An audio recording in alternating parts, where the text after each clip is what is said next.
Is there such a thing as too much preparation? Generally I'd like to say no. I mean, there are times, when the SEAL teams where we do so much shooting, we go through our tactics so much over and over again that at a certain point you reach that phase where now you're starting to just go through the motions. You start to become a little less engaged, and now you are potentially developing bad habits or bad behaviors. But I would say for most of our audience here, I would say 90% of the time, no. We need to constantly be able to say, yes, we can do that much more. We can refine our craft that much better.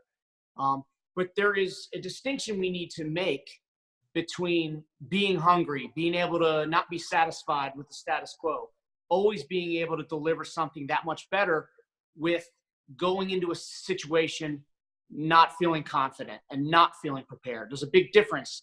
This is where we need to kind of take our cues from performance psychology a little bit and develop a little self-talk statement that says, you know what? I put the work in. I'm ready.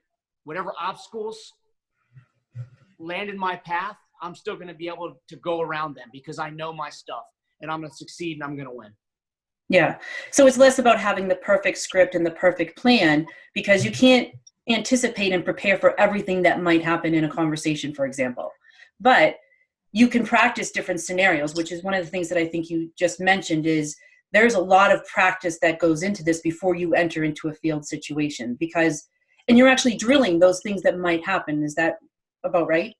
Yeah, 100%. You are, one of the things that we talk about is being brilliant on the basics.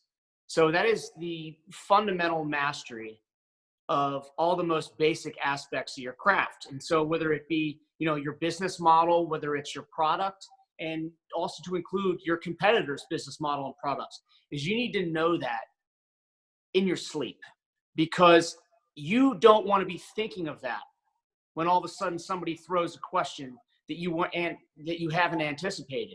You need to constantly be so comfortable with all those basic fundamentals, that basic knowledge, that you're able to just try to stay 2 steps ahead of the conversation, of the discussion, of the situation, and be able to totally be present and engaged in order to respond with that right action, with that right verbal response.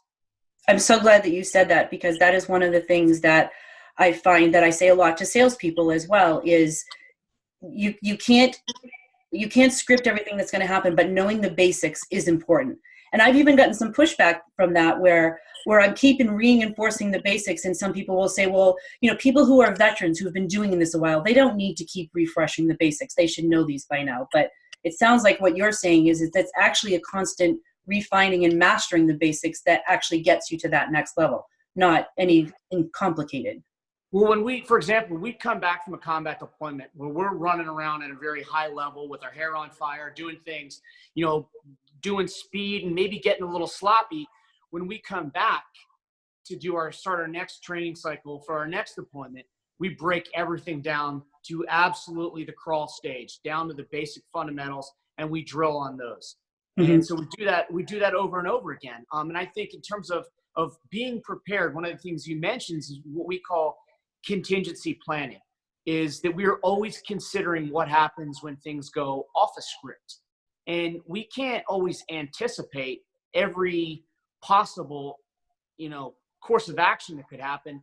But when we have the mindset that is always thinking about the what if, that it's a mindset that enables us, that creates an ability to think faster on our feet, and mm-hmm. to be able to just to not be rattled when things happen that we hadn't completely expected.